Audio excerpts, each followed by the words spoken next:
Bonjour et bienvenue dans un épisode de Bricole et Retape. Dans l'épisode bonus du mois d'octobre, je vous avais expliqué que j'avais eu un lot de 8 chaises de jardin à pas très cher et que je voulais les transformer en chaises d'intérieur. Et ben c'est ce qu'on va faire aujourd'hui. Les chaises se composent de deux parties. Une partie en ferraille qui fait les pieds et le dossier, et une assise en bois. Et donc la première étape de cette rénovation de chaises, c'est pareil, c'est deux parties. Les vis ne sont pas forcément dans un super état, mais c'est pas grave. Je vais les conserver ici en attendant. Maintenant que tout est démonté, et après en avoir discuté avec madame, nous avons décidé de repeindre l'armature de la chaise en noir et de laisser l'assise en bois de la même couleur qu'elle l'est, juste la vernir un coup. Il est vrai que cette couleur bleu craie ne me dérangeait pas plus que ça. Avec la rouge, je trouvais que ça avait un cachet. Il y aurait juste eu besoin de mettre un fixeur ou un fixateur, je sais pas trop comment ça s'appelle. Puisque mine de rien, ça en laisse quand même pas mal sur les doigts. Mais il est vrai que j'aime le noir aussi, donc ça me dérange pas de les repeindre en noir. Après les avoir démontées, il faut les nettoyer. Et une fois qu'elles ont eu leur petit coup de propre, un petit coup de peinture. Et voilà ce que ça donne une fois que c'est peint. Reste plus qu'à faire ça x8. Une fois que c'est sec, pour casser la brillance, un petit vernis mat. À l'intérieur, on peut voir quelques reflets bleus. Je les ai volontairement laissés pour que je me souvienne de l'ancienne peinture quand même. Parce que je l'aimais, cette ancienne peinture, moi.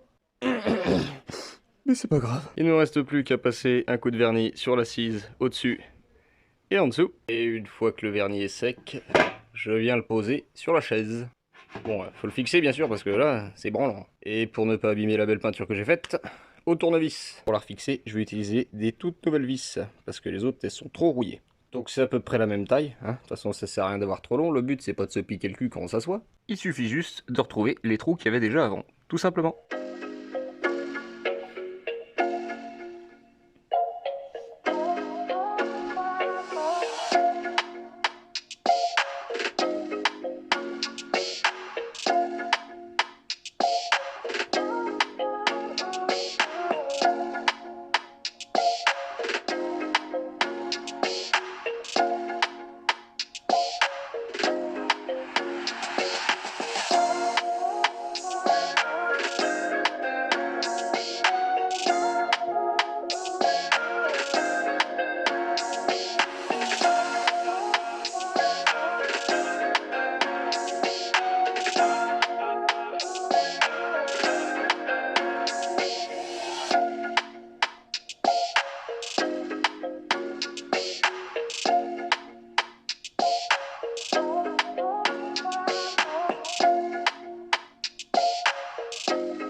Et après 6 ans de bons et loyaux services, il est temps de vous remplacer mes grandes. Je les avais retapées, celles-ci aussi.